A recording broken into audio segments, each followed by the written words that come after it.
عايزة بيتك يفضل دايما على طول نضيف وبيلمع، والكل يشهد بشطارتك. كملي معايا اخر الفيديو، هيعجبك جدا وهتستفادي منه، وان شاء الله تطلعي منه باحلى معلومة. ازيكم يا اخواتي؟ عاملين ايه؟ يا رب تكونوا دايما بخير وبصحة وسعادة، اللهم امين. وحشتوني جدا جدا يا اخواتي من الفيديو اللي فات. النهاردة بقى فيديو جديد وروتين جديد، وهتاخدي منه افكار حلوة جدا وهتفيدك. نخش بقى على الفيديو كده بسرعة ونقول بسم الله، توكلنا على الله، ولا حول ولا قوة الا بالله العلي العظيم. ونصلي على الرسول عليه افضل الصلاة والسلام. اللهم صل وسلم وبارك على سيدنا محمد وعلى اله واصحابه اجمعين. بتعملي ايه يا بيرو؟ هقول لكم حالا. كان عندي اختي وبنت اختي، ربنا يخليها لي، اختي الكبيره، فجت بقى وبنوتتها الصغيره بقى والكبيره، ربنا يخليهم لها يا رب، اللهم امين. الدنيا يعني اتشقلبت، مش اتبهدلت، بس عادي، كل دوت هقدر ان انا اخلصه عشان انا ملتزمه بروتين يومي. هما موجودين جم مجوش، فانا ملتزمة بجدول يومي ان انا لازم اظبط كل الحاجات اللي هتشوفوها معايا في الفيديو ديت، وهتستفادوا جدا ان شاء الله من الفيديو. بس لاول مرة بتشوفيني، فانا اختك عبير، يسعدني ويشرفني وجودك معايا في القناة، وان شاء الله اكون عند حسن ظنكم يا احلى اخوات في الدنيا. بصوا بقى، طبعا الروتين دوت انا بلتزم بيه، اللي هو الروتين الاسبوعي. طبعا يوم الخميس دوت ان انا لازم اشيل كل الدنيا وانفضها كويس. اول حاجه بعملها ان انا باخد الباسكت بتاعي اللي انا وريتهولكوا دوت في اول الفيديو، بتاخديه في كل الملتزمات بقى زي ما عرفتكم في كل فيديو، ان هو في الالتزامات بتاعه التنظيفات. كل الفوط بتاخديها، الفرش بتاعه الانتريه بتاعه الشباك. فانت لازم تحددي يوم كده هوت في الاسبوع ان انت تنضفي تنظيف كده هو عميق، تمام. وطبعا التنظيف اليومي بيبقى طبعا يوم بعد يوم، ايدك على طول في الشقة، تنظيف تلميع. وكمان لو انتي الدنيا ما فيهاش تراب ولا اتساخات او فتافيت يعني في الارض، لا انتي عادي كنسيها بكل بساطة، ومش لازم ان انتي تشيلي وتمسحي، اللي هو الروتين اليومي. اما لو انتي الدنيا مبهدله، لا شيلي ونفضي كده وشمسي الحاجه اللي انتي بتبقى قاعده عليها، اللي في الارض يعني عامه، عشان خاطر تاخد كل الشمس الحلوه كده، وتطلع كل البكتيريا اللي فيها، تمام. بس كده. وعايزه اقول لكم يا بنات ان انا الروتين الاسبوعي دوت، اللي هو بالذات يوم الخميس دوت، يعني والدتي ربنا يخليها ويديها الصحه، بجد بجد يعني على طول كانت ملتزمه ان احنا ننظف يوم الخميس دوت، نقلب الشقه ونخليها يعني زي الفل. وكمان بيبقى تنظيف اسبوعي، وكمان تنظيف عميق. طبعا طول الاسبوع بننظف عادي، تنظيف عادي، كنس، تنفيض كده على الخفافي، تلميع. بس التنظيف العميق احنا بنخليه يوم الخميس، تمام. انت بقى ممكن تخليه يوم الاربع، خليه مثلا يوم التلات، براحتك. اول اسبوع برضو بتخليه مثلا الروتين بتاعك اللي هو العميق. الباقي بقى بيبقى كله روتين يومي عادي. اما يوم الجمعة دوت لازم ترتاحي فيه وتفتحي القرآن، وبصي بخور كده هوت، وما ينفعش ان انت تنضفي بيه فيه يعني ولا اي حاجة، تخليه كده هوت يعني زي الفل كده هوت، وتقعدي مع جوزك، فاهماني؟ بس كده. ببدأ بقى ان انا المع كل حاجة. وعايزة اقول لكم يا بنات، عايزاكم تدعوا لبابا ربنا يشفيه ويعافيه يا رب. وعايزة اشكر بقى البنات اللي بتكتب لي كومنتات، تسلم ايديكي وعينيكي، يعني ما نحرمش منك، وتفضلي دايما معايا ومنوره القناه ومنوراني طبعا. بصوا بقى، في ضيوف طبعا، ما فيش ضيوف يعني، في ضيوف جم عندكم، ما فيش ضيوف، لازم ان احنا نعمل الروتين دوت عشان بيتك يبقى كده هوت مستقبل للناس اللي تيجي ليكي. انت برضو الطاقه الايجابيه تاخديها من البيت. ما ينفعش ان انت تقعدي في اتربه حواليك تراب، حواليك كده هوت يعني الجو كده هوت، عايزه اقول لكم بيبقى غوامق، عارفين كده الغوامق، بجد بيبقى وحش جدا. اما لما الدنيا تبقى نظيفه ومتلمعه كده ومتبخره، وزي ما هتشوفوا برضو هعمل الرغوه الشقيه اللي بحبها. ليه بتعمل ايه يا بيرو؟ بتستفادي منها ايه؟ بعملها عشان خاطر بيبقى الارض فيها يعني، عايزه اقول لكم ملبكه كده هو، يعني زي الحر اللي احنا فيه بنبقى كده ملزقين، فبرضو الارض بتبقى برضو عايزه كده هو تنعنشيها وتفرفشيها كده، بشوية رغوة كده حلوين، عشان خاطر يعني الجو كمان بيبقى حر وزهق. فانتي لما بتعمليها كده اهو بتاخد لمعة كمان معاكي بجد لما بتخلصيها. وهقولك ازاي تتخلصي من الصابون اللي بيبقى من اللي في الارض دوت. بس هشد بس المية واوريكم انا بحط ايه، مفاجأة بجد جامدة جدا في الفيديو وهتستفادي. وهتعطلك الارض، هتخليها لك بصي ريحتها حلوة جدا.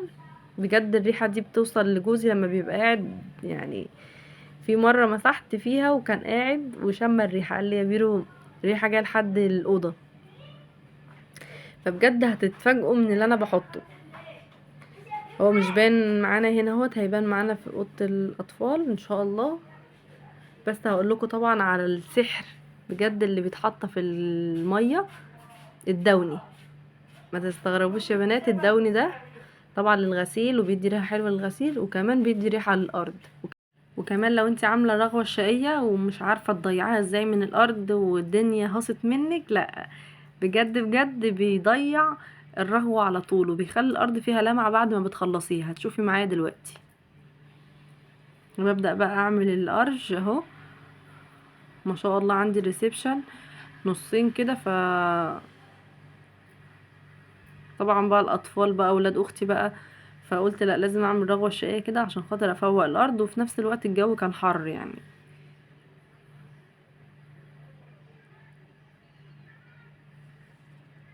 طبعا انتوا عارفين بقى الاطفال بقى بسكوت بقى وفتفتة. سما بقى حبيبتي، فربنا يخليهم لها يا رب. وانا عارفه لما يبقى في اطفال يعني بجد ما نقدرش نزعلهم، وانا اقول لهم لا، ياكلوا اللي هم عايزينه يفتفتوا براحتهم، بعد كده احنا نقوم بقى ربنا يقوينا. بصوا بقى الدوني تحفه تحفه تحفه يا بنات. بصوا شوفوا اللمعه وشوفوا الجمال. برضه هوريكم برضه في اوضه الاطفال عملته ازاي. همسح بقى المروحه، لقيتها طبعا متبهدله خالص. هخش بقى ايه على اوضه الاطفال عشان خاطر ان انا بعمل الروتين دوت. يعني الدنيا معايا الحمد لله نظيفه، بس باخد بقى ايه، اشوف الملايات مثلا اغيرها. انا بغيرها كل مثلا يوم اسبوع، في الاسبوع يوم واحد.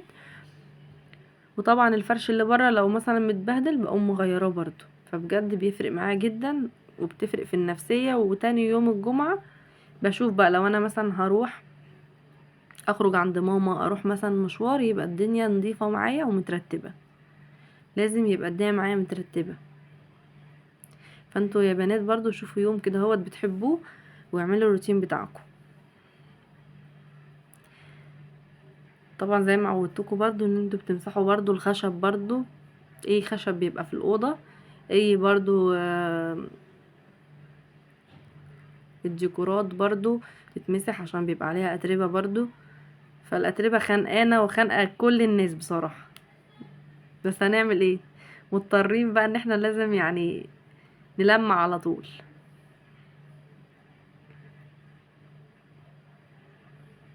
طبعا بتحضري بقى فطار اللي بتحبيه، وطبعا بتشربي بقى المشروب اللي انتي بتفضليه، قهوه كوفي ميكس.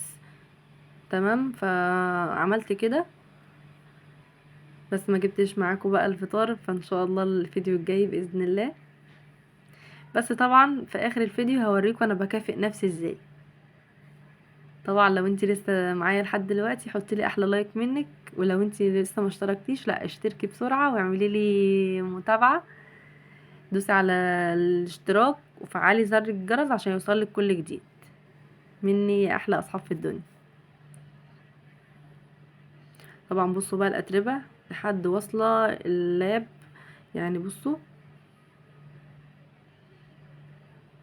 طبعا انتي ايدك بتبقى في الحاجة على طول طول الاسبوع، بس والله ما في حاجات كده هو سطحية على طول بتتطرب يوم بيوم. فربنا يقوينا يا رب جميعا. طبعا لو عندك اطفال هتقومي حاطه يعني مفطراهم ومظبطاهم، وهتحطوهم في اوضه معينه تكون مثلا مبهدله متروقه. اهم حاجه تخليهم في اوضه عشان خاطر انت تخلصي كل الشقه وتروقي كده هوت حواليكي، وتسيبي الشقه ديت نضيفة. الا بس الاوضه ديت، الاوضه الاخيره دي اللي قاعدين فيها تبقى في الاخر. ما ينفعش تعمليها طبعا في الاول، لا تخليها في الاخر. بس انا كده بغير معاكم بقى خلاص الملايات.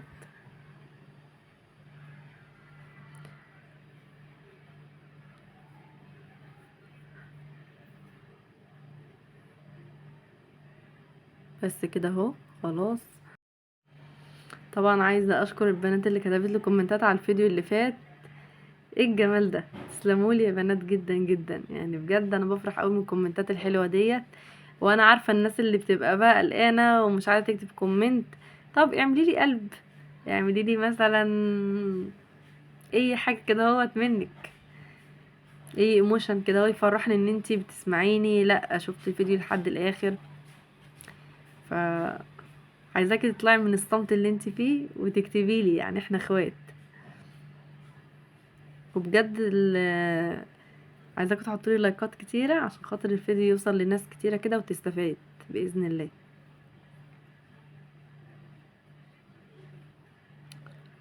بس كده بدات ان انا الحمد لله اخلص، وبجد بجد يعني انجزت الحمد لله وخلصت قبل ما جوزي يجي، عشان خاطر يعني الدنيا تبقى كده هو مترتبه وما اعملش حاجه بقى قدامه، يبقى كل حاجه كده متظبطه. بس التراب بقول لكم يعني بجد حتى ما سابش الاباجوره.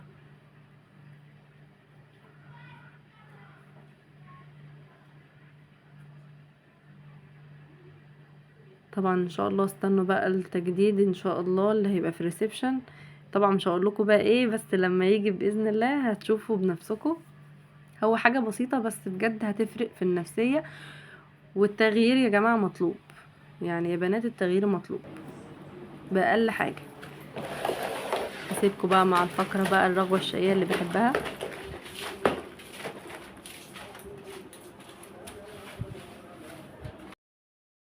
طبعا الارض بقى بيبقى فيها تراب وبيبقى فيها اتساخات كده هوت، بالذات لما هو في ضيوف جم وانتي مثلا يعني خلاص بعد ما الضيوف بيمشوا بقى، بجد لازم ان انتي بقى ايه تقومي تدي بقى مسحه حلوه، حتى لو هو مش روتين مثلا اساسي بالنسبه لك، لا تقومي تظبطي الدنيا.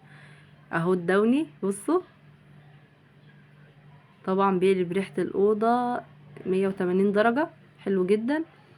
وكمان بيدي لمعه في الارض، بعد ما تمسحي كده بتلاقيه بسم الله ما شاء الله السيراميك كده فيه لمعه وريحه حلوه، يعني عايزه احط على خط 100 خط على الريحه الحلوه دي. بجد يا بنات جربوها وقولوا لي، جربوا يعني الدوني في الارض وقولوا لي. بس لازم تجيبوا دوني حلو طبعا، مش اي دوني مثلا لا سايب، بس يبقى ريحته حلوه ويبقى عند يعني حد بتشتري منه موثوق منه، يعني فاهميني، ما يبقاش مثلا دوني كده وخلاص. طبعا انا حطاه بقى في اللي هو الاوكسي بتاع العبايات السوداء، كان عندي الجيركن ده فضيته فضي يعني وخلص، فحطيت بقى ايه فيه. باخد بقى الطرقه بتاعت الريسبشن معايا بس كده اهو، هيضيع بقى كل الرغوه دي اهو.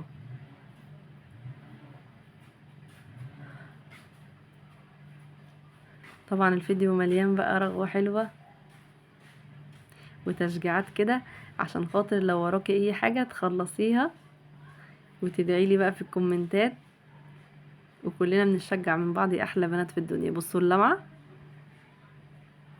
بس كده بدات ان انا ارجع بقى الحاجه كده خلاص مكانها، كل حاجه بقت زي الفل. وما تنسوش البخور يا بنات، بيدي طاقه ايجابيه، وبجد كده هو بتحسي ان انتي انجزتي كده في اليوم اهو.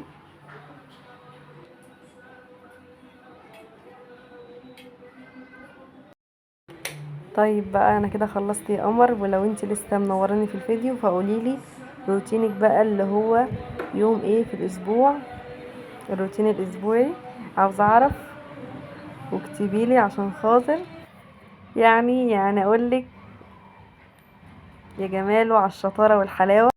طبعا هنا انا خلصت بقى اوضه الاطفال، فداخله بقى على ايه الريسبشن، هفرش بس الارضيه ويبقى كده. هتوحشوني جدا جدا لحد الفيديو اللي جاي يا احلى اخوات في الدنيا. وطبعا مش هنسى فقره البخور، لازم عشان خاطر تديكي طاقة ايجابية وحب كده هوت بعد ما انت بتخلصي كده، وبتلاقي نفسك ان انت يعني مجهودك دوت يعني ما راحش كده وخلاص، لا، في كده هوت حب وطاقة ايجابية كده ظهرت مرة واحدة. جربي وقوليلي في الكومنتات. طبعا الحاجة اللي بشجعك عليها ولازم تعمليها بعد ما تخلصي الروتين بتاعك، في كل فيديو هقولكوا عليها، ومش هنسى ابدا ان انت تكافئي نفسك بكوباية كركديه، اي حاجة ساقعة عندك، اي ايس كريم، اي حاجة انت بتحبيها. انا بحب الكوفي ميكس، وتعالوا اتفضلوا معايا احلى اخوات في الدنيا. كده خلاص حطيت البخور بقى في اوضه الاطفال والريسبشن، وقلت كده هو احط بقى البخور كده، العود كده، اشم شويه بخور واشرب بقى الكوفي ميكس بتاعي، واشوف كده حاجه اتفرج عليها، والحمد لله كده اكون خلصت معاكم الفيديو. احلى اخوات في الدنيا، مع السلامه، باي.